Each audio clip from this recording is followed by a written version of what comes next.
Gracias, Clara.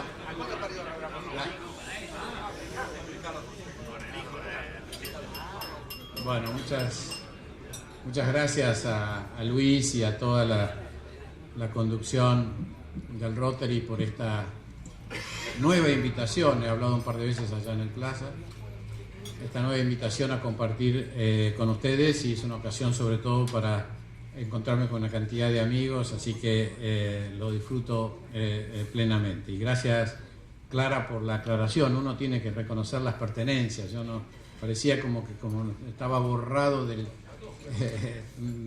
párrafo que pusieron ahí, y dije, bueno, no quiero que nadie diga que me estoy ocultando mis pasajes por la política como radical. El tema de que pretendo para la Argentina es como para ponerse a soñar, ¿no es cierto? O sea, para extenderse y decir cosas lindas. Yo voy a tratar de describir esto un poquito en lo que son los valores que considero más importantes, pero también quiero hablar un par de minutos sobre cómo creo que se llega a esa Argentina que queremos. O sea, me voy a meter en temas que hacen más a la cosa cotidiana, y supongo que van a venir muchas preguntas por esa cuestión. Si me preguntasen qué quiero para mis hijos o para mis nietos, la primera palabra que me surge es un país en paz. Un país con paz. Hoy no creo que tenemos paz. Y la paz depende de muchas cuestiones que son bastante importantes. La paz depende de que haya menos pobres con menos pobreza, y también de la otra escala, esto a veces no es simpático decirlo, pero lo digo, menos riqueza generando una desigualdad muy grande. Cuando uno mira la Argentina de los últimos 70 años, uno habla de decadencia, pero soslayamos que también en estos 70 años se construyeron muchas fortunas, y lamentablemente muchas de ellas no vinculados a un agrandamiento de la torta. Hay excepciones a lo que voy a decir, pero si tomamos la Argentina de 1900 a 1950, 60, es fácil asociarla con la cantidad de éxitos empresarios vinculados a actividades productivas.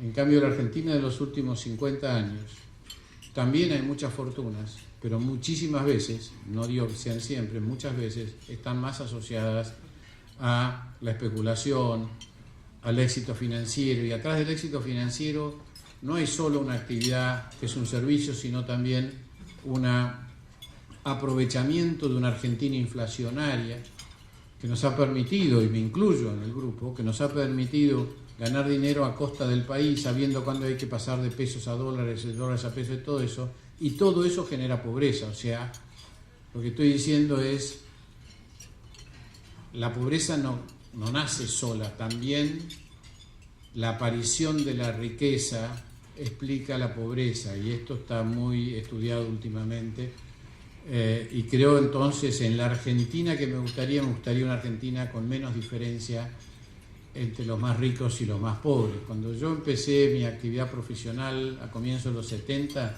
la diferencia entre el 10% más rico y el 10% más pobre era 8 veces. Llegó a ser 38 veces y después bajó un poco, pero todavía sigue siendo varias veces peor que lo que era en el 71. O sea, eso para mí es una Argentina que no puede tener paz, donde haya tanta diferencia entre los ricos y los pobres, y es lo que a veces hace también un perjuicio para los más ricos, porque eso tiene que ver con el auge de la droga, el auge de la delincuencia, la agresión, las rejas. Todo esto es producto de esa desigualdad, y por lo tanto empiezo destacando eso. Y por supuesto que eso tiene que ver también con la droga, con las adicciones y todo eso. Lo segundo que querría mencionar es una Argentina sin populismos. Es un error pensar que populistas son los dirigentes políticos que aplican populismo. Populismo somos nosotros. Populistas somos nosotros cada vez que aceptamos soluciones fáciles a un problema, cada vez que creemos que hay más derechos que obligaciones, cada vez que aceptamos los caminos fáciles. Muchas veces los argentinos hemos aceptado los caminos fáciles, los caminos mágicos. Después me voy a referir un poco a esto. Pero en ese es un pecado que compartimos, y alguna vez con Martín Lustó, cuando el conocido era yo, no tanto él, dice que vino hace pocas semanas a hablar acá, escribimos Sin Atajos. Justamente hay un capítulo dedicado a por qué adherimos a soluciones mágicas tan fácilmente los argentinos. Y quizás sea, especulamos ahí, no encontramos una respuesta, pero es que nos han educado que este es un país rico. Así nos educaron nuestros padres o nuestros abuelos. Y si es un país rico, las soluciones tienen que ser fáciles, mágicas. No pueden ser el paso a paso y el trabajo duro y la austeridad. Eso es para los países que no tienen recursos. La Argentina debería tener algún atajo hacia el progreso, y eso es lo que nos ha estado confundiendo durante los últimos 60 años. Querría un país sin corrupción. Y ya que los tengo a ustedes, déjenme insistir en esta falta de simpatía. Sin empresarios corruptos. Lo pongo con todas las letras. No me vengan más a decir de que si no, no se pueden hacer negocios en la Argentina. Tenemos el sector privado, y me siento parte del sector privado, que entender que los que podemos solucionar el problema de la corrupción somos nosotros los privados. Siempre va a haber, y en casi todos los países lo hay, algún funcionario público que cambie de estilo de vida por aceptar alguna coima, para aceptar algo ilegal. Lo que tenemos que cambiar es que la probabilidad de un privado que cometa un acto ilícito, que hoy está en 0,000 algo de probabilidad de ser sancionado, pase a ser 2%, 1 de cada 50. Se acaba el 90% de la corrupción. Esto es un tema central, y esto también es nosotros, porque a veces siempre hablamos como de ellos. No, yo creo que es nosotros lo que tenemos que construir una Argentina con empresarios que no sean corruptos. Y por supuesto con instituciones republicanas que se respeten, como la justicia. Yo siempre recuerdo que estaba en la facultad, y un compañero mío de facultad, y lo digo porque sé que hay muchos abogados acá, por lo menos los que más conozco son abogados. Un compañero de facultad, Jorge Achával, me dice: el problema de este país, el subdesarrollo de este país no es económico, es legal. Y yo dije, ¿qué cosa me está diciendo? Con los años, esto fue hace más de 50 años, con los años fui entendiendo que es así, que es la falta de un sistema legal y del enforzamiento, del empowerment de ese sistema legal que nos hace distintos. Yo estoy escribiendo bastante estos días borradores sobre un tema que me estoy metiendo al Banco Nación como ejemplo de banca ética, y menciono que Adam Smith, fundador del capitalismo, dijo una frase que todos o casi todos conocemos, que es que dependemos del egoísmo del carnicero para estar bien alimentados. Y esto es el fundamento de esa ética protestante que alimentó el capitalismo, ¿no? El aceptar el egoísmo como la fuerza creadora. Lo que menos sabemos es que 17 años antes que eso, Adam Smith escribió, era un profesor de filosofía moral, casi un pastor protestante por su vida, escribió La teoría de los sentimientos morales, donde dice que la base de ese comportamiento es el respeto no solo a las leyes, sino a la moral, a los principios morales. O sea, en términos del carnicero, que el carnicero te tenía que vender con boleta, que no te tenía que trampear la balanza, que no te tenía que vender una res de menos de 320 kilos porque no está permitido. O sea, daba por supuesto que era moralmente apto. El tema no es tan claro, o sea, de cómo la ética no es que cuando voy a misa el domingo o al templo hago una colaboración y pido perdón y yo hago obras de caridad. Eso no es.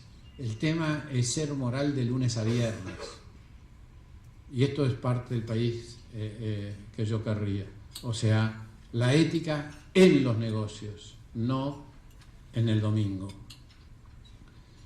Y por supuesto que desearía un país donde los políticos, una clase que en general yo admiro, porque creo que la inmensa mayoría de los políticos tienen un desprendimiento, tienen una preocupación por el otro. Muchos después se desvían y toman otros caminos, pero en su nacimiento la vocación política es admirable. Entonces lo que yo desearía es que estos políticos puedan caminar por la calle, que no estén en una burbuja, que realmente sean accesibles y que puedan confrontar con los ciudadanos de a pie. Esto creo que es el país que yo querría. Un país sin odios ni grietas. Yo creo que es muy importante entender al otro, al que piensa diferente. No solo dedicarse a refutarlo. Me enojan mis amigos del WhatsApp, de los distintos grupos que me mandan estos chistes, yo los elimino permanentemente, porque creo que tenemos que hacer un esfuerzo grande los que estamos de un lado para entender cómo piensan los que están del otro lado o por qué piensan así los que están del otro lado. No solo los dirigentes, sino los que los votan. Creo que tenemos que hacer un esfuerzo por entender. Si no hay esa capacidad de entender cómo piensa el otro, es imposible superar la brecha. Y las brechas son importantes. Las brechas son peligrosas. Lo que estamos viendo en el mundo es algo más que diferencias religiosas. Se pueden explicar por diferencias religiosas, pero ¿por qué no miramos el ingreso promedio de los que atacan y el ingreso promedio de los que mueren? Y vamos a notar que hay una diferencia. Como lo dice el Papa Francisco, la próxima guerra es entre ricos y pobres. Nosotros estamos ante un mundo peligroso donde los robots van a eliminar, lo decía el presidente del Banco Mundial, la mayoría de los empleos actuales.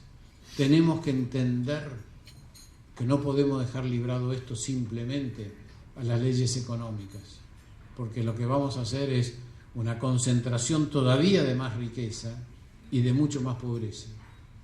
Y eso ya va a desbordar la paz en el mundo. Entonces yo creo que tenemos que tomarnos estos temas con mucha seriedad.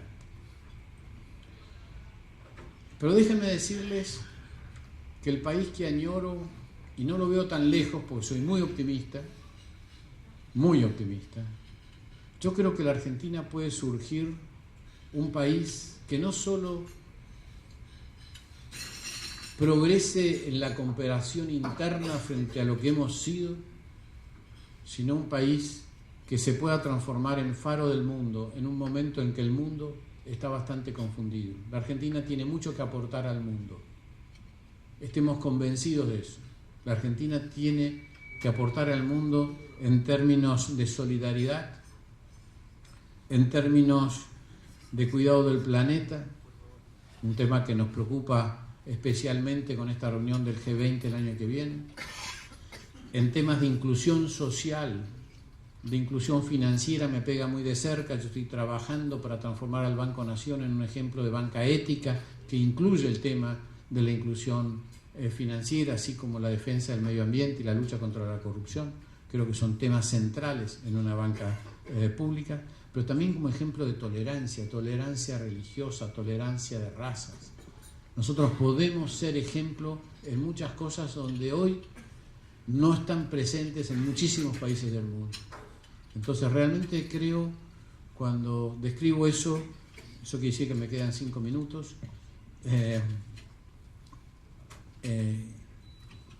creo que también tenemos una responsabilidad de retomar el ejemplo que alguna vez fuimos, hace casi 100 años figuraba bajo la acepción argentina en el diccionario enciclopédico español, país con tan brillante futuro que va a competir con el liderazgo de Estados Unidos. Eso lo decía el diccionario enciclopédico en 1919. Entonces yo creo que hay que retomar esta idea que puede ser que nos una a los argentinos en este rol. Dame 2 minutos, Clara, porque quiero poner los títulos de algo que es mucho más debatible. ¿Cómo se llega a esa Argentina? Bueno, no es que estoy vendiendo el libro porque está agotado, pero se llega sin atajos.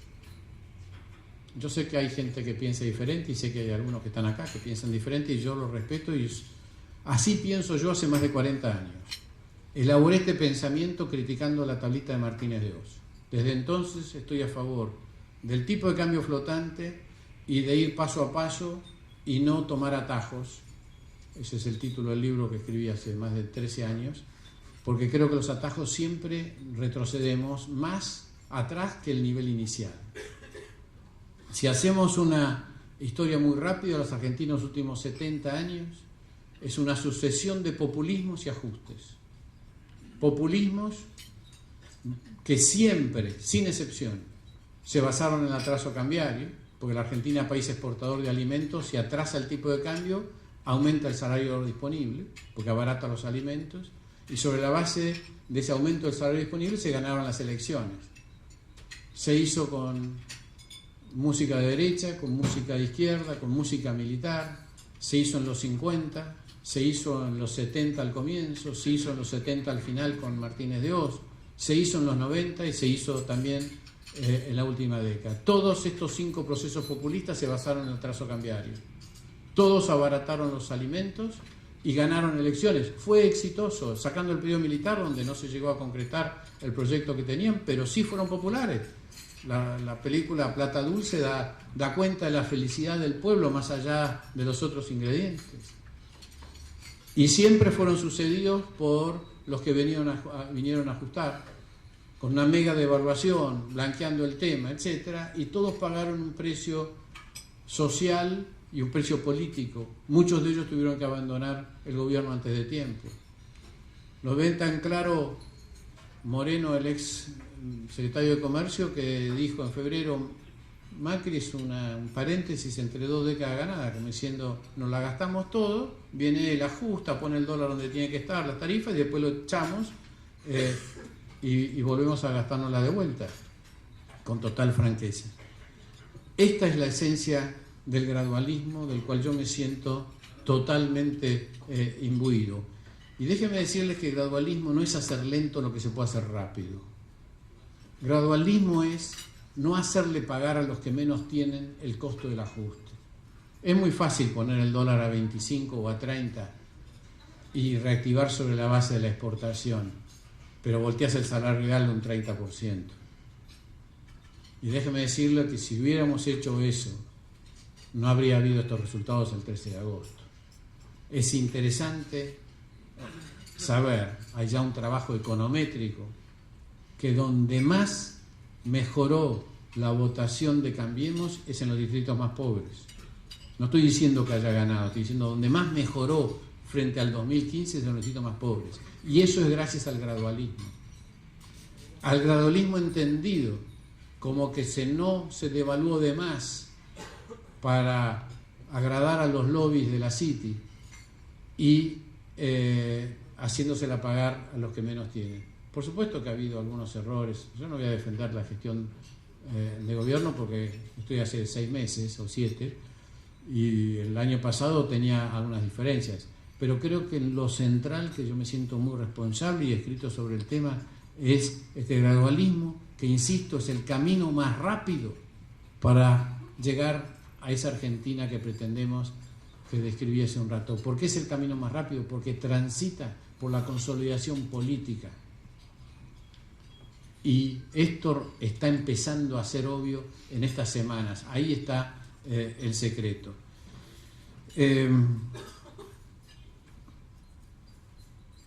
Creo que está, todos saben lo que quiere decir gradualismo, todos saben que está en tener una clara prioridad en bajar la inflación,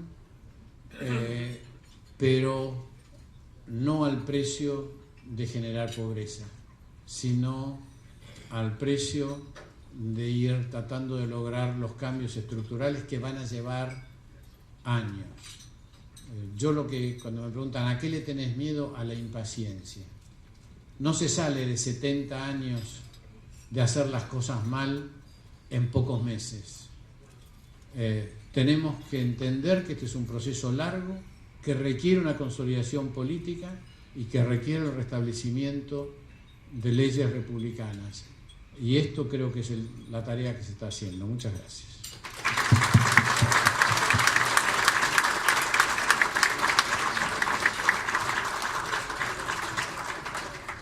Bueno, Javier, te has definido como dirigente radical, como hombre del radicalismo. La primera pregunta es, ¿cuál es tu visión de lo que sucedió ayer en el acto de la CGT? Este plan de lucha que se ha anunciado, aunque bueno, quedó en un espacio de ambigüedad. Y la pregunta concreta es, ¿le puede ocurrir a este gobierno lo mismo que le ocurrió con Ubaldini al doctor Alfonsín? Vamos a los números, Clara. El salario real, según el último dato del INDEC, está arriba 6% en el mes de julio. Este acto que se hizo ayer tiene mucho más explicación hacia adentro del gremialismo que del gremialismo hacia afuera.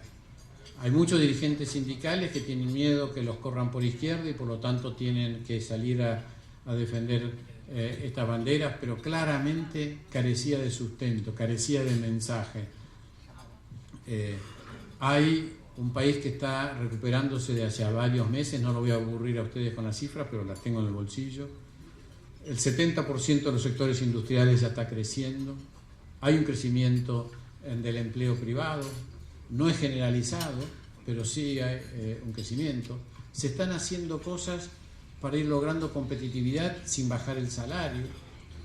Se han implementado medidas sociales muy abarcativas como la ampliación de la asignación universal, como la reparación histórica de los jubilados. No se ha expulsado empleo público, no se han generado estos problemas.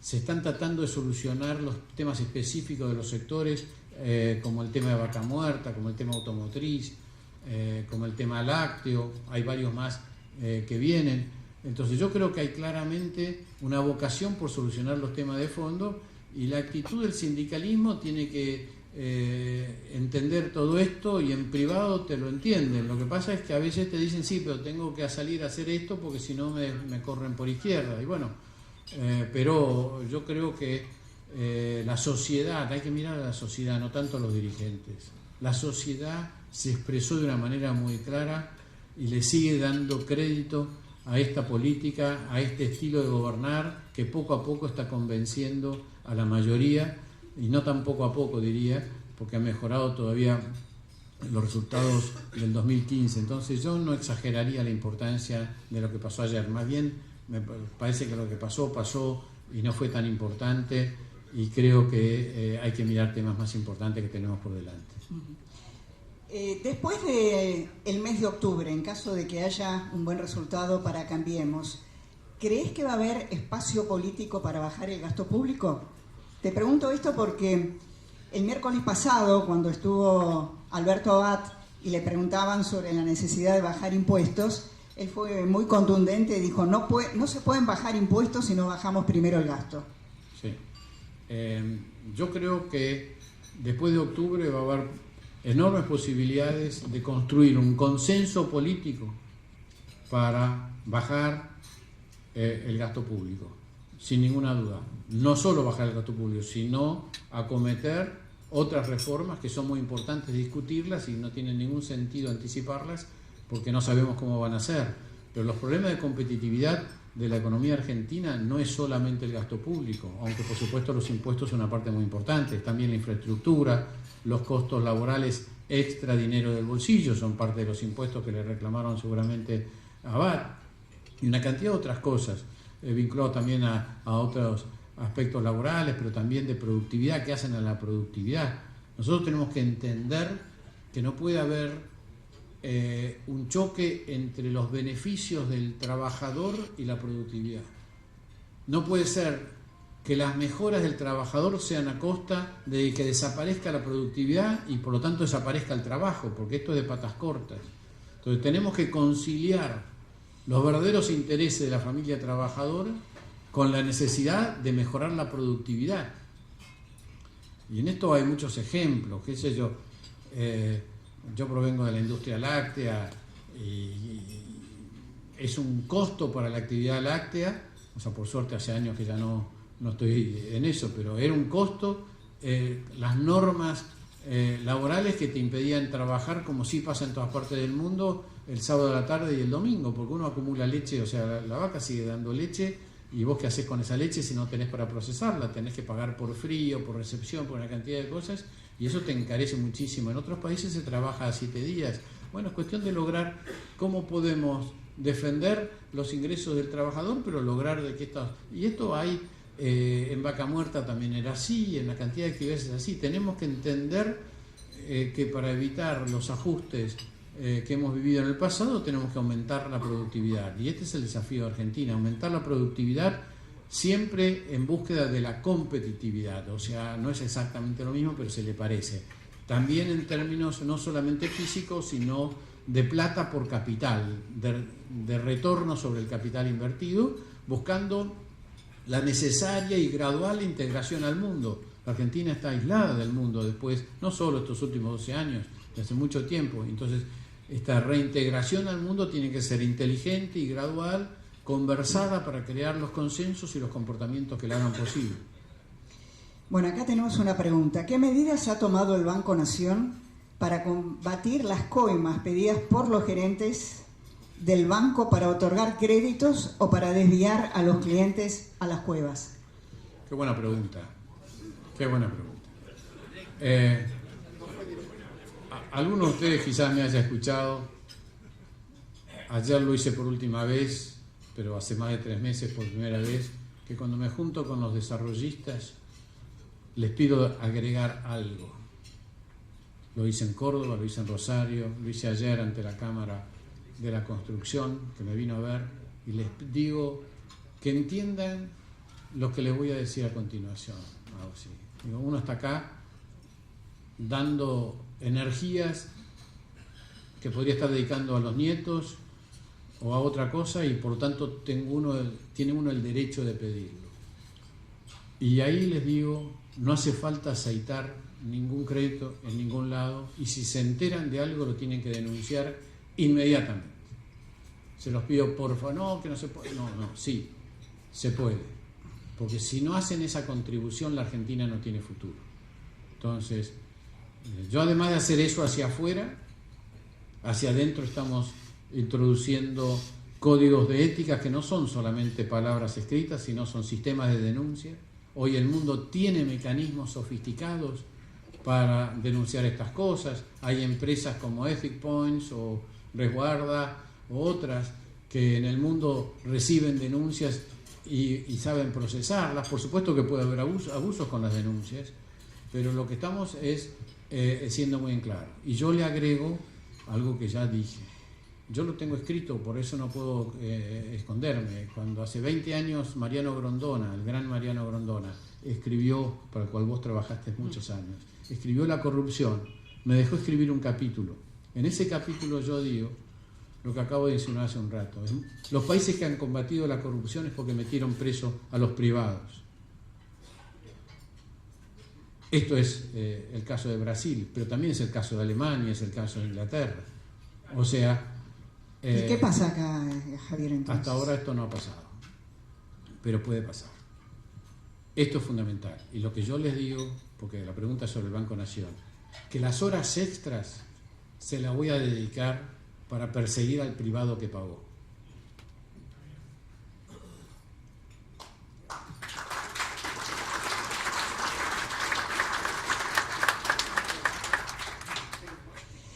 Javier, ¿qué rol ocupan dentro del esquema económico y también social? Porque de esto hemos hablado con vos antes de que fueras presidente del Banco Nación, el tema de los créditos hipotecarios, y sé que tenés un sueño, ¿no?, con respecto al tema de la vivienda y a la vivienda social.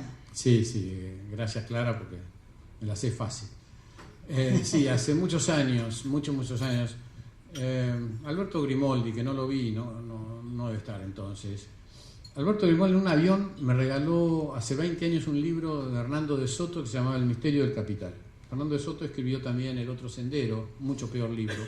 El misterio del capital vale la pena leer. El misterio del capital dice: el capitalismo no se basa ni en el libre mercado, ni en la libre exportación, ni en el mercado financiero, ni en la oferta y la demanda. Se basa en la propiedad privada. El secreto del capitalismo es la propiedad privada. Esas caravanas que iban a California, al oeste, a los tiros, era no porque tenían apuro, sino tenían apuro, pero no era solamente apuro, era porque el que llegaba primero y alambraba 4 acres se quedaba con los 4 acres. Esto fue la base del tema. Y desde entonces que hago de esto, y en la campaña del 2011 que mencionaste, lo puse como la bandera principal, el tema de la vivienda.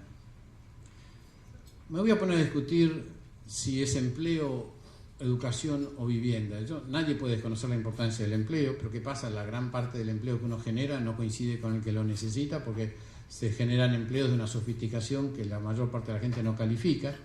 Entonces viene el pensamiento, que por supuesto estoy totalmente de acuerdo, de la educación. Acá está Charlie Tramutola, que lo ha levantado de hace varias décadas, el tema de educar. ¿Quién puede estar en contra de educar? Pero hay un sector que ni siquiera accede a esa educación. ¿Por qué? Porque es un hijo desnutrido que tuvo 24 horas de hambre cuando era menor a 1 año. Si tuvo esto, nos lo enseñó la gente de CONIN, Abel Albino, que tiene una marca cerebral que se resiste a ser educado. O porque es hijo de un embarazo adolescente y por lo tanto la chica está más para ir a recitales que para amamantar y por lo tanto también lo descuida. O porque hay padres ausentes. Y todos estos dramas familiares tienen justamente, paradójicamente, que ver con la falta de familia. Y la falta de familia muchas veces es la falta de vivienda, la falta de casa. Hay 3 palabras que en todos los idiomas se vinculan, no son iguales, se vinculan. Casa con hogar y hogar con familia. Francisco lo dice mucho mejor, dice: sin la casa física no existe la familia. Y la familia es la principal y primera barrera contra la pobreza.